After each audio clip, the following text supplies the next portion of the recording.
Sure, boss. A warm welcome to all of you.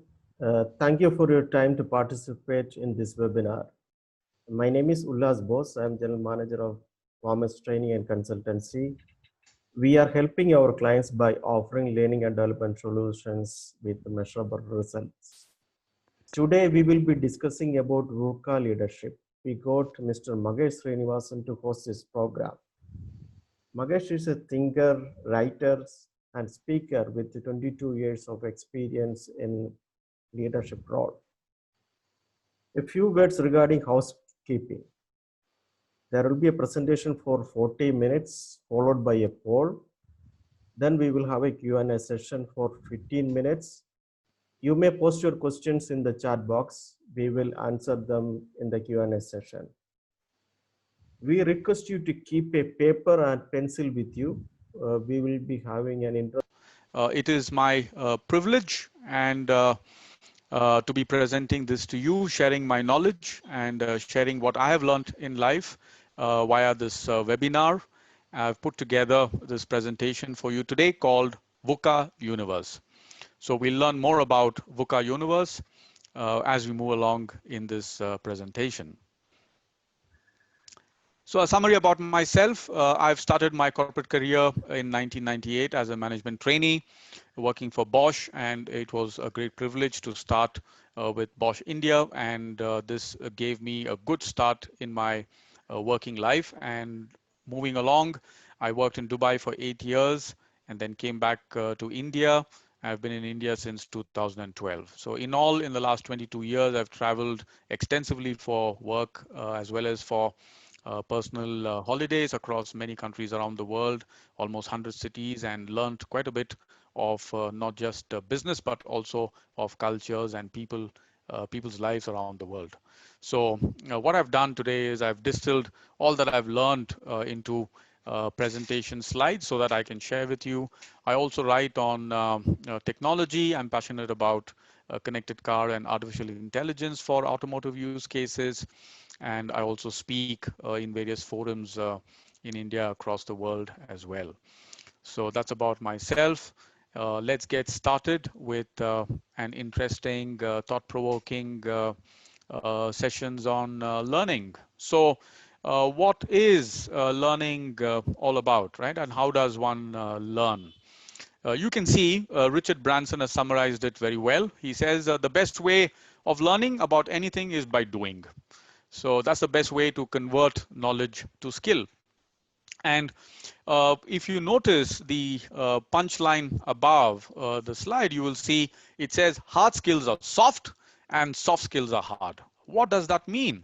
So all of us have gone to colleges and schools and universities. We've gained our certifications. We have jobs.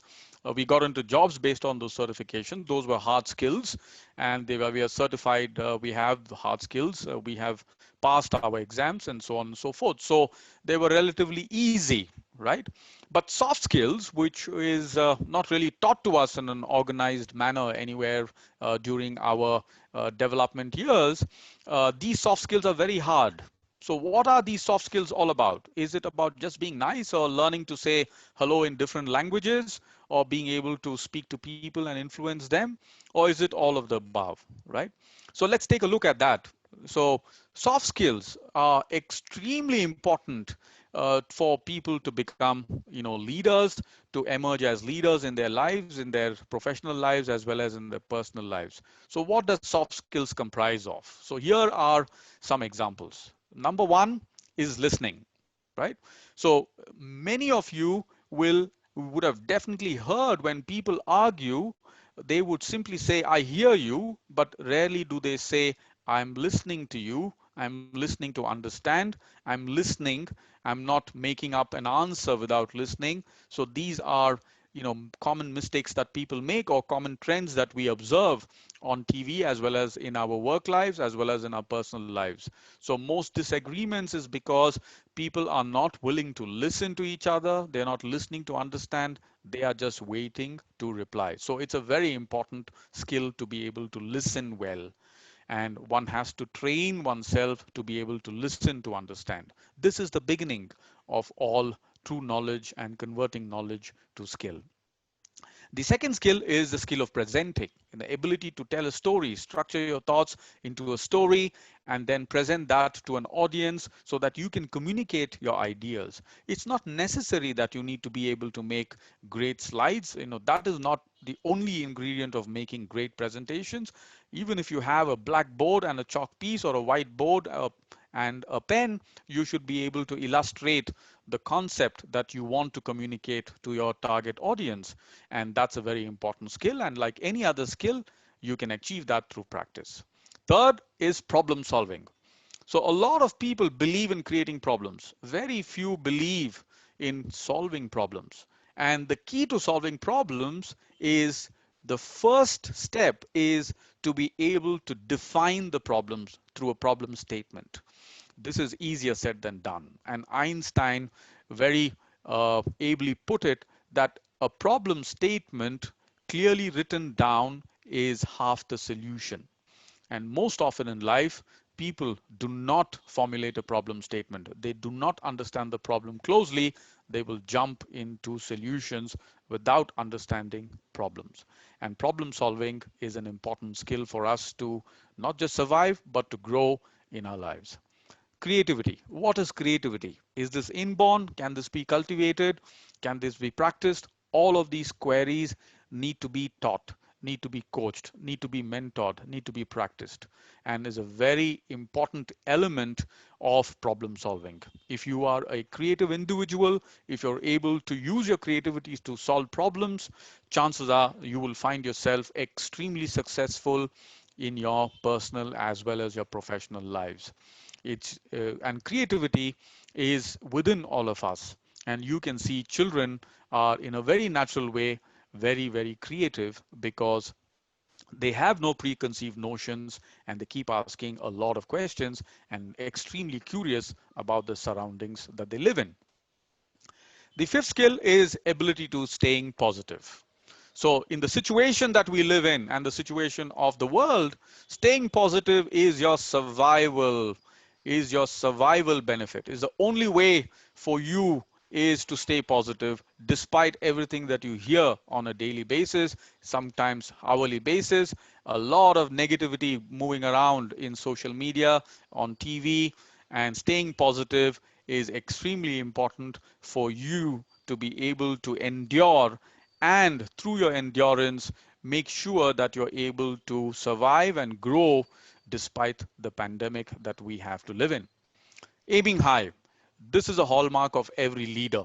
Every leader you see in your life who's successful, you will see that they aim high. They aim high very early in their life, and even if they realize their potential late, they still make sure that they're aiming very high. You will not find leaders trying to achieve very simple tasks, very low hanging fruits, and making sure that their success is based on somebody else's effort. No, they really make a very high aim. They try to climb Mount Everest metaphorically, and in climbing Mount Everest, even the highest failure is higher than the successes of people who aim very low in life. And then the seventh skill is the skill of leadership, which brings together everything that you are learning and converting from knowledge into skill. And leadership is about self-awareness. Leadership is about creating other leaders. Leadership is about inspiring others and the people around you to achieve the best they possibly can. Leadership is about allowing people to discover their potential. And for you to be an effective leader, it's important for you to experiment and learn about yourself and have developed a higher degree of self-awareness so that you can lead people from strength to strength through the challenges of our daily lives. And the last but not the least, most important is teamwork. This is something all of us need no matter where we live. We need this in our families, we need this in places that we work, and we need this in the industry ecosystems that we work in. We have to be able to work as a team. And working together as a team often means that we may not physically be close to each other. And in today's scenario, everybody is virtually working together. And while you're virtually working together, it becomes all the more challenging to resolve communication gaps. It becomes all the more challenging to be able to communicate your point of view, to be able to agree to disagree, and to continue to work together. But teamwork is the hallmark of all sustainable true achievement in life. And if you look at any great leader, be it Mahatma Gandhi, be it Martin Luther King, be it Mother Teresa, all of them were leaders who inspired people, and they made sure they built teams around them, teams that work together and teams which achieve goals which they did not think was possible for them to achieve.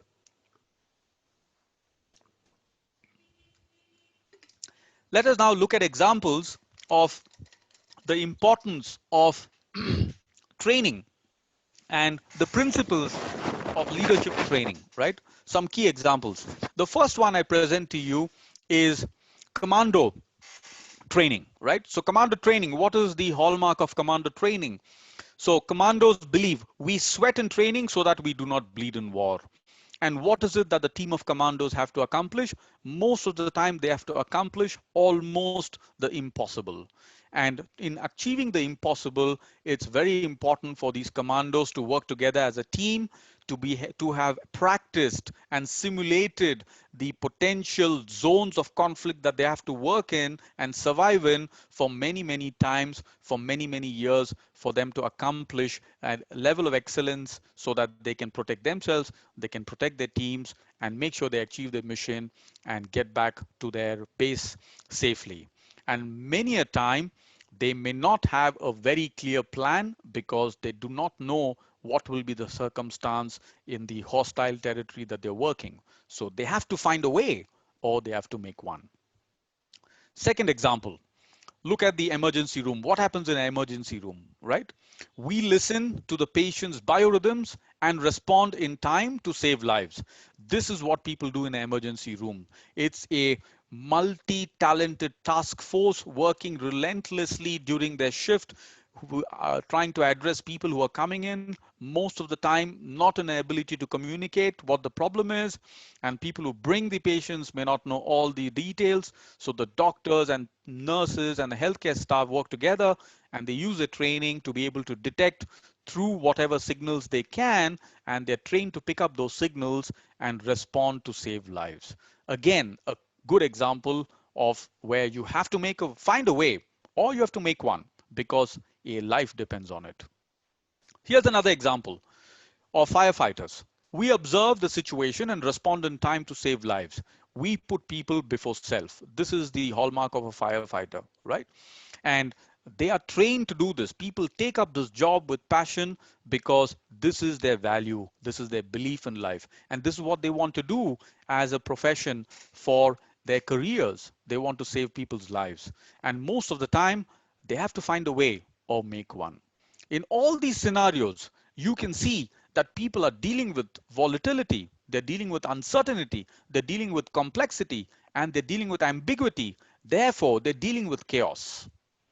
And this is what the US Military College coined as a term in 1987 and instituted as a training program for all the Marines in the US Army. And that's where the VUCA term was born. And if VUCA stands for chaos, if VUCA is leading to chaos, then what's the antidote for VUCA? It is order. And how do you create order, right? You have to bring in order to kill volatility, you need to bring in stability. In order to minimize uncertainty, you need to build certainty. In order to bring down complexity, you need to break down into smaller steps and bring in simplicity. And in order to take away ambiguity, you need to have lucid thoughts, you need to bring in clarity, and that's how you balance in a world of chaos and order. It is not about what is relevant. It is not about what is correct.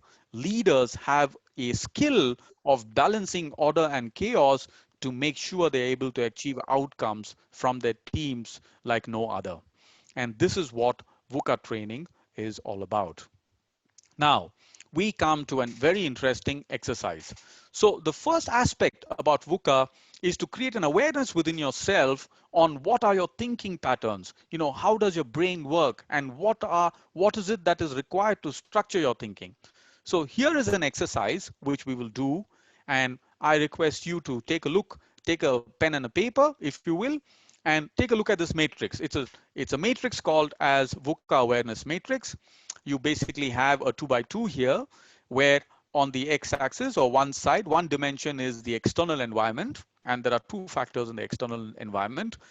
Everything that we know are the known aspects of the external environment, and everything that is not known to us is the unknown aspect of the external environment. And similarly, within ourselves, of our own selves, we know some things about ourselves. So that's the known aspect or known attribute or the known dimension about yourself. And there are some things that you are not aware about yourself, and that is called as the unknown element. So can you take 3 minutes and put down in this 2 by 2 with in a piece of paper your thoughts on what you think about yourself with reference to what is happening today in the external environment versus what is happening within yourself in the internal environment. I will take a pause so that I can allow you to attempt this exercise.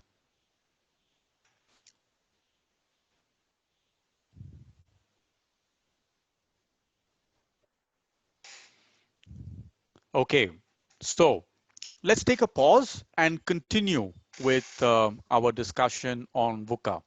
So as you attempted this VUCA awareness matrix, you would have experienced that, you know, even though it seems to be very simple, but when you try to put your thoughts down into a particular structure, you start to have self-doubt. You start to have a feeling of uncertainty, and you're not really sure if you're putting down what you think or what you feel is the right thing to put down, right? And this is typically what happens to most of us when we want to structure our thoughts. And that is the reason why we need coaching and mentoring and training in order to learn this as a skill and to develop this to a level where we can teach others. And if you're able to teach others, that means you understand the subject and you understand the concept so deeply that you're able to simplify so that others may learn from you. So this was just a simple exercise to give you a good feeling of what would be the nature of VUCA training and VUCA leadership that we are about to embark on. So moving forward, VUCA 2.0. So Professor William W. George, an American academician from the Harvard Business School, he coined VUCA 2.0, where he said that if VUCA is true about the world that we live in, then there's a way to achieve an antidote. There's a way to create order. So he said that if you have a vision, then you can bring down the volatility in your life or in your business. If you have a deep understanding, then you'll be able to bring down the uncertainty in your life or work or business. If you have courage, you'll be able to break down the complexity of the life or the problems that you have to solve. And if you are an adaptable person or you have a high degree of adaptability, then you will be able to overcome ambiguity. And these are the concepts that he put forth as an improvement or as his perspective for a VUCA world that we live in. And there is an entire book and a series of lectures on the same. So here is another concept on how to kill VUCA. So this is called learning to leap to kill VUCA, right? So LEAP, L stands for liberal thinking and leading by example. E stands for enthusiasm and energy. A stands for agility and action orientation. P stands for proactivity and positivity.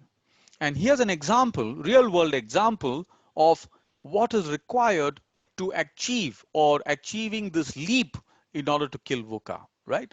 So one is idiot proofing your common mistakes, what the Japanese called as pokayoke.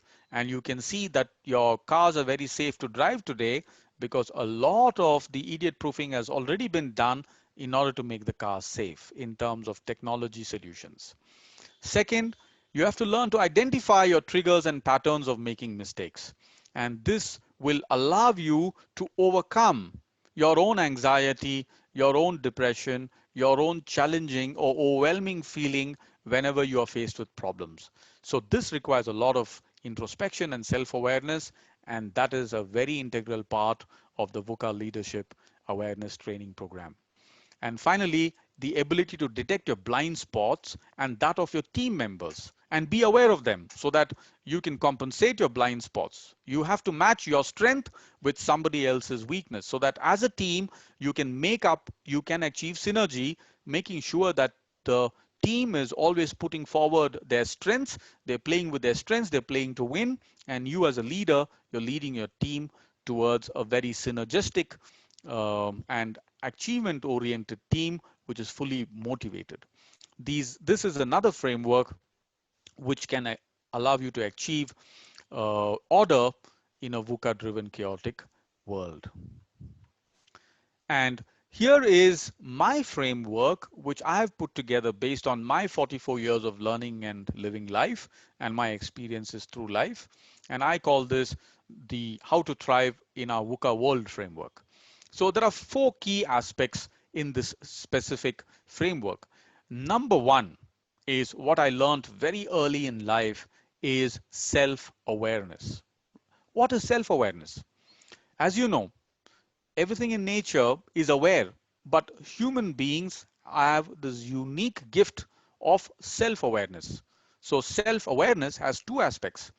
One is awareness, that means knowing, and second is self. And what is self?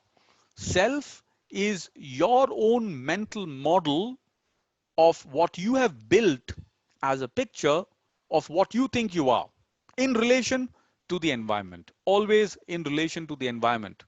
And that is why self-awareness in human beings is unique to that of what is available in plants and animals and other things in nature. Because for human beings, using your self-awareness, you can transform yourself. You can add new levels of skill and knowledge and continually transform yourself no matter in what part of the world you live, no matter what your economic circumstances are, no matter what language you speak, you can transform yourself, and the principles are universal. So the first key towards transformation is self-awareness. Second is learning ability. And learning ability essentially means building within yourself the framework that you need to learn, then unlearn when the context of whatever you know has changed, when the environment outside has changed, then you have to unlearn and then again relearn to be able to survive, adapt, survive, and grow in the new environment that you're facing. And the rate of change in the world today has become almost on an hourly basis. It was in the 18th century, maybe the world changed, once in 10 years or once in 20 years. But in the later part of 19th century, the world started to begin to change almost every year. And now in the 21st century, you can see that because of the internet, our world is changing almost every hour. And in the pandemic, you can see that everything that we knew about ourselves is completely now very different. So now you need to unlearn and relearn new skills to survive in this pandemic world. Therefore, learning ability is like breathing. It's like having food. It's like going to sleep. You have to naturalize it. You have to assimilate it. You have to make it a part of your integral system of living. And all leaders are lifelong learners. All leaders are extremely self-aware, not only about themselves, but they also have an ability to understand what is happening emotionally and also in terms of thinking in the other people that they have to deal with on a daily basis. The third aspect is what I call as value mindset. So what is value mindset? So in order to understand this, take a look at this mathematical expression where it says value is equal to function, the numerator, divided by cost. So if you express this as a mathematical equation, then one would understand that whether you are looking at yourself as an individual working for a company, or you're looking at a product that you're designing, or maybe a platform that you're designing or developing, or some services that you're offering, what are the functions that you are creating, or what is your contribution in life versus what is the cost of developing those functions, or what are the things that you are consuming in order to contribute. So a ratio would give you a sense of value. Obviously, there is many ways to make sure that you create value. But essentially, the point to understand and keep in your mind is you need to have a value mindset. Always think, what am I consuming versus what am I contributing? And leaders typically consume very little and they contribute. The impact is a whole lot more. They tend to have a universal impact. They tend to have a global impact.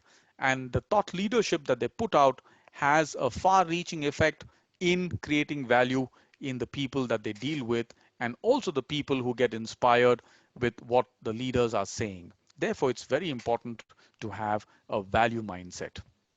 And the last point, a very important point, is to realize that life is finite and time for everybody on planet Earth is uncertain, unpredictable, and limited. There is only limited time. Therefore, if you want to achieve long-term success, you need to have long-term focus. And in order to achieve long-term focus, you need to understand that there is a vision that you have to start with.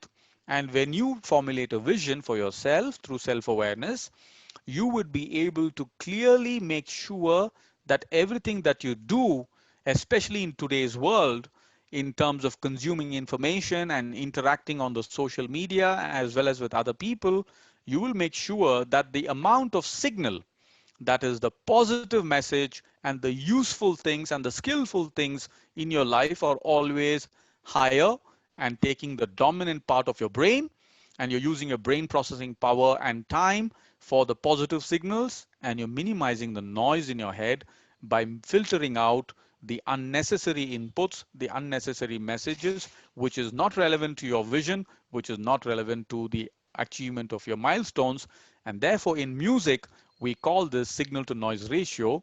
And you can only hear pure music or enjoyable music, music that is nice to listen and enjoyable to listen, if the signal to noise ratio is less than 0.001, where the signal strength is very strong. Therefore, in your brain, in your mind, you need to achieve long-term focus by filtering out all the noise and amplifying the positive signals that is coming from within yourself as well as from the outside world.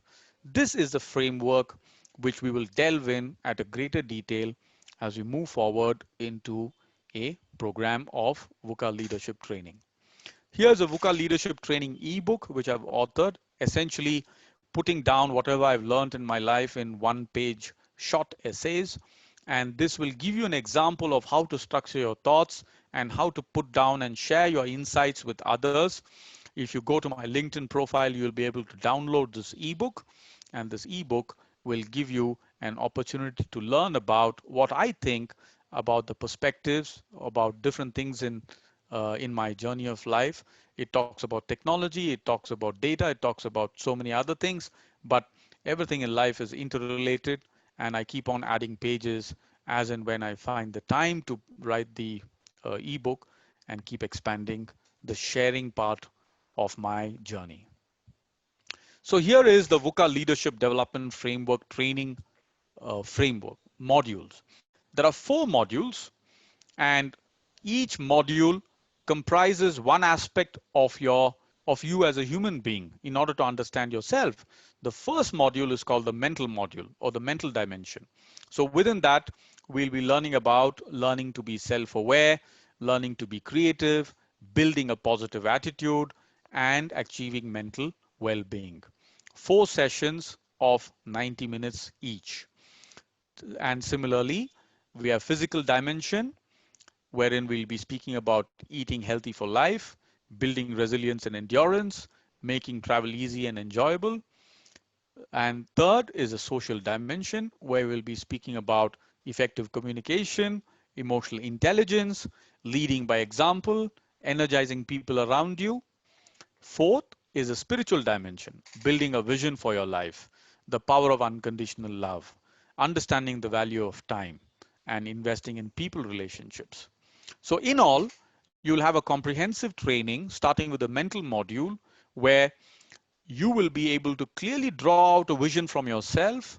You'll be able to understand the drive of your actions through by understanding and becoming aware of your values and beliefs, and making sure that you understand the attitudes that you come with and attitudes that you need to develop, all contributing to an overall very positive energy within yourself, so that you can carry this positive energy, inspire yourself and inspire others to find your glory in life. So this is the part of this is the summary of VUCA Leadership Development Framework. Now, I would request you to take the polling questions. There are only 3 questions that you need to answer in the poll, and you will be able to find the poll questions in the Zoom chat over in the Zoom toolbar. Please kindly answer the poll questions. We will give you 2 minutes for it, and then we can throw open the discussion. Okay.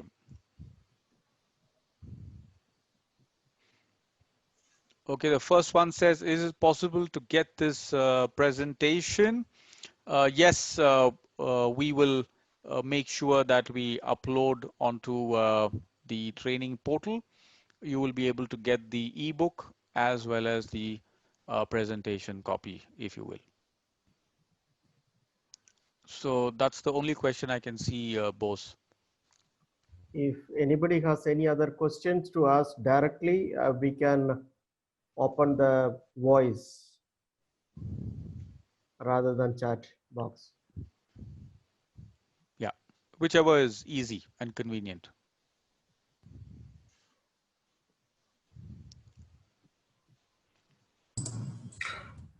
Good afternoon from Saudi Arabia. Can you hear me? Very good afternoon. Yes, good afternoon. Okay, my name is Hassan Al-Yami. I'm a vice president in an oil and gas chemical company. And thank you, sir, for a good presentation. My question is, what would be your advice for leaders like us in this kind of volatile world, where it's not only difficult, it's also, it makes it more difficult. We don't know when it's going to be ending or what's the light at the end of the tunnel. What would be your advice for us? Thank you very much. Sure.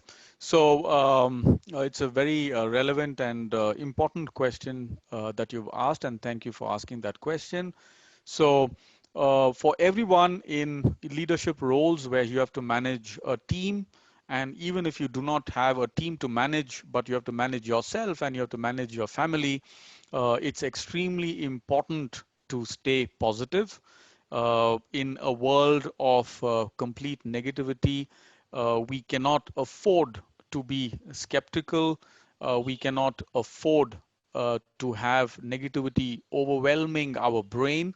So on a daily basis, it's important to renew our positivity within ourselves. This is point number 1.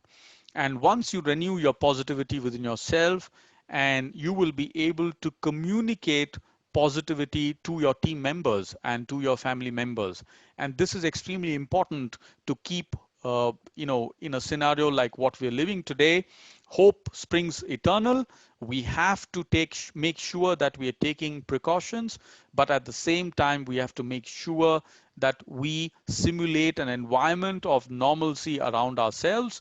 We simulate an environment of responsibility around ourselves, constantly be empathetic and sympathetic to people who need empathy and sympathy. Please be aware of people's mental health. Please make time, if you can, please make time to have one-on-one conversations with your team. Make sure that they are comfortable, And if there are areas which need to be addressed, then we have to make sure that we address those concerns. For a lot of people around the world, especially in businesses which are not technology oriented, which are not to do with software development, people are not used to working from home. In fact, it is a new normal that they have to face.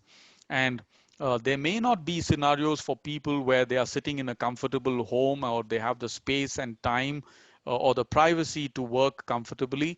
So one has to be empathetic as a leader, try to accommodate as much as you can, and make sure that you clearly declare that you are with them, you are hand holding them wherever it's required, and the journey is together, and the journey is towards a positive, better future, which is securing yourself as well as your team. And this is something that needs to be done by walking the talk. And this is a time to demonstrate true leadership for all of us.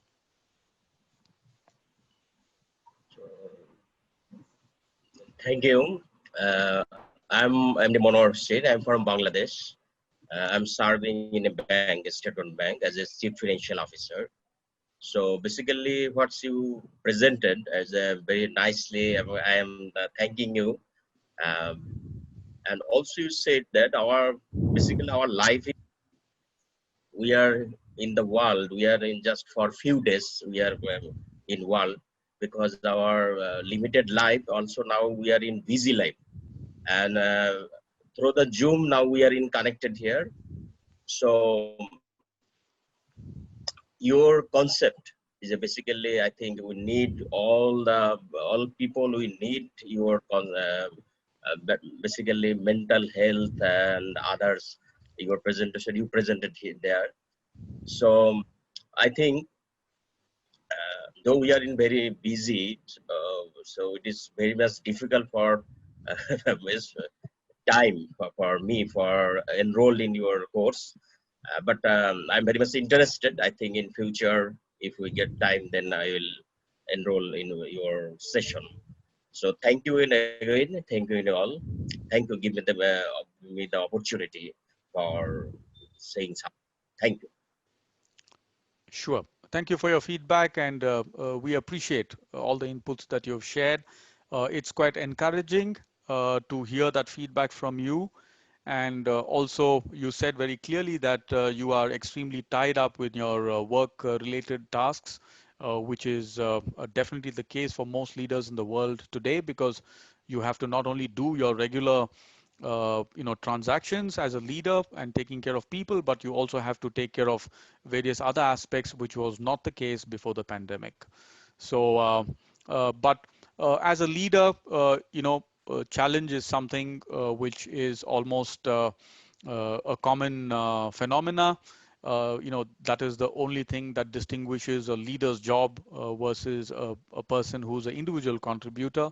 As a leader, you have to be ready for all the unknown. And when I say be ready for unknown, what it means is it's not that you have all the answers, but you definitely have the courage, and you definitely have in you as a leader to lead people under all circumstances through example.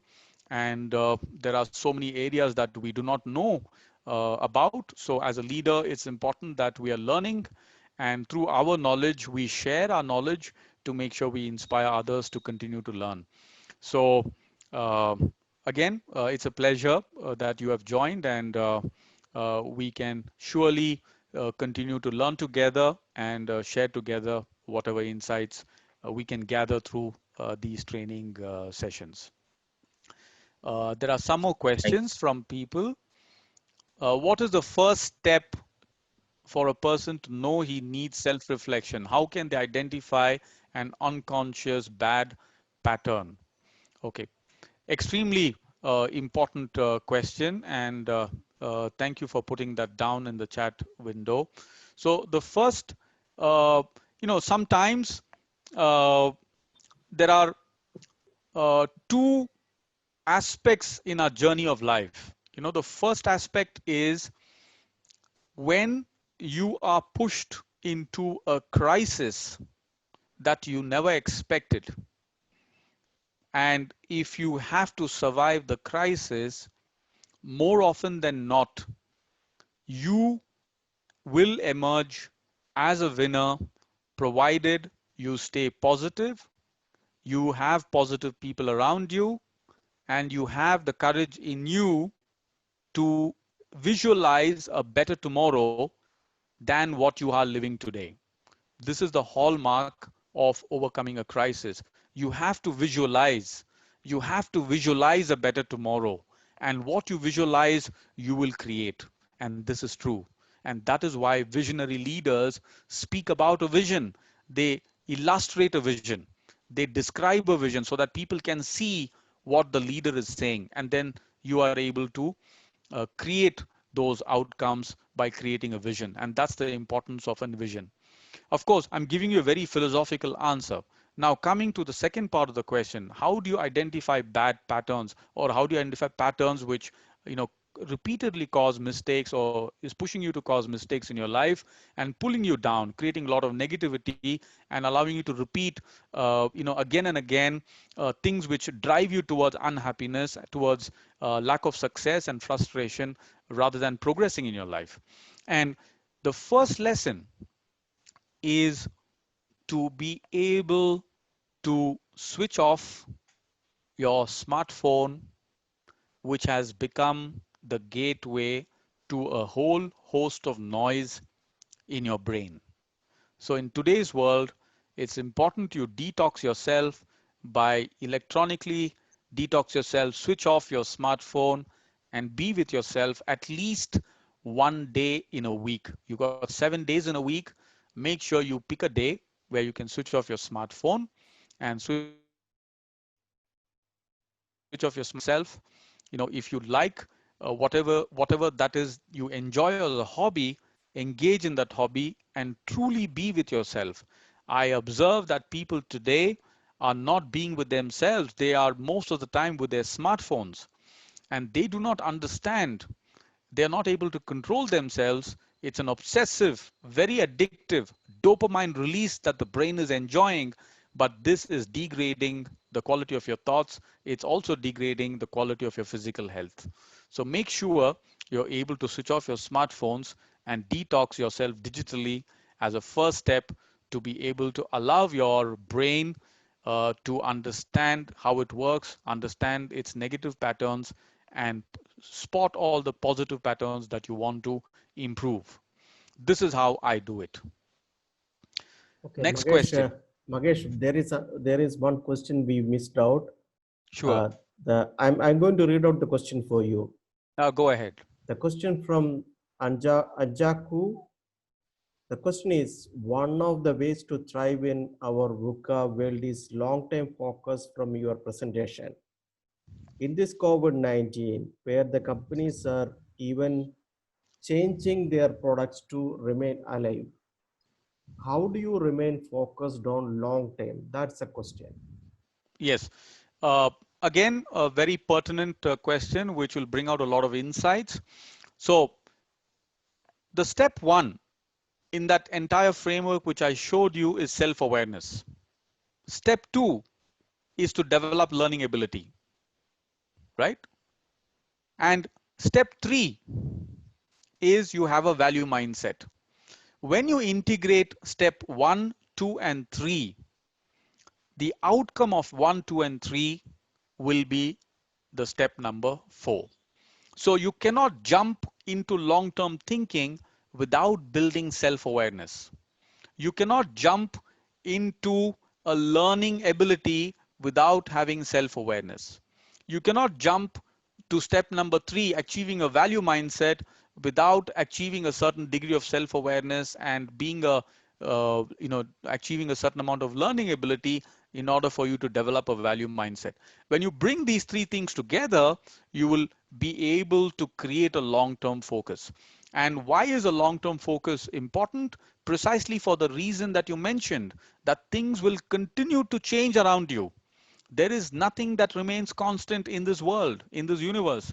There is nothing that remains constant. This is a fact of how things are structured in our universe, in our lives, in our personal lives and business lives. So Understanding yourself is the key to understanding the world, is the key to understanding the business vision that you need to create that will make your business resilient in the face of all changes that you will encounter in the future as well as what we are facing today. Next question, Bose. Okay. Next question is from Marianne.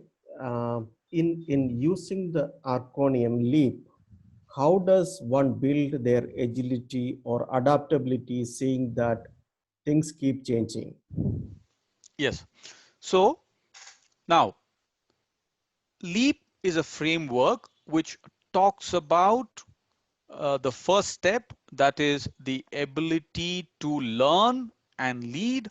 Second, the ability to have the energy and enthusiasm. Third is agility and adaptability. And then finally, you have P for positive thinking, so on and so forth. So in order for you to become agile and to become adaptable, again, you need to start with self-awareness. This is a fundamental key to any transformation and any learning that you hope to achieve about yourself in this lifetime in relationship to the world that we live in. If you only focus on achieving adaptability or agility, then you will not be able to sustain that particular learning for a long time. So, like all things in nature, you have to go in steps. And the steps towards achieving agility and adaptability is to build inherent strength. And the first strength building exercise is to create a self-awareness framework for yourself and to be able to learn continually. And then you can build a higher amount of energy within yourself, which will give you the ability to continually adapt to change, continually be able to work under changing circumstances because you are having the right amount of energy and the right amount of enthusiasm to carry on working despite all the changes that is coming about. People do not like change because it consumes a lot of their energy. It drains their battery. That is why they do not like change. Nobody likes to move, do anything which is difficult. Why is it difficult? Because it takes away a lot more energy than what you're used to. If you're climbing, let's say, a flight of 10 stairs every day, then over a period of time, your body adapts to climbing 10 stairs every day. It is almost second nature to you. Now, on a particular day, if you're forced to climb 20 stairs or 30 stairs, you do not like that change because your body is not adapted to that change. You do not have the energy level to be able to accept that particular change. And that is where people lose their agility. Therefore, it's very important to build high energy and resilience. In order to build high energy and resilience, you need to start becoming a self-aware human being. You have to work with yourself, and it's a journey. Okay, Next the question, next boss. question is from Mr. Hassan Ailami. The question is, for leaders who have to reduce manpower for companies to survive, how can they help sympathetic? Yes, I understand your question. So we live in a time where a lot of leaders around the world have to protect the core parts of their business, and they have to let go of people even though they do not want to personally let go of people. This is a definite crisis for humanity, and there is no doubt that it is one of the most hardest tasks for any leader to make this important decision. But sometimes one has to draw an example to a body which has cancer. Now, if you, let's say, a certain part or a certain organ system in the body has cancer, then you have to treat that particular cancer. If you want to protect the entire body, you want to protect the life of the human being. Otherwise, because you do not want to go through the pain of addressing the cancer or addressing the organ system which has cancer, you will be compromising the entire security and well-being of the human being. So, in such scenarios, it is important to communicate with as much compassion as possible, clearly, what is the scenario of the company, what is the financial health of the company, why you have to let go of certain people, and as far as possible, make sure that you give them a very fair compensation so that they can tide over as much as possible this scenario that we exist, that we have to go through in. And then when the company again becomes healthy, you have another chance to rehire those people because you were fair to them and you were kind to them during the process of letting go. How we do things is as important of what needs to be done. And this is not easy. There is no textbook which tells us how to do it, but we have to try, and we may make some mistakes, but we have to course correct. But leaders often have to do tough things which will protect the overall company and protect the teams that need to be surviving in order to sustain the company and keep moving forward. There is no further question in the chat box. If somebody wants to ask a question, you can unmute the mic and ask the question.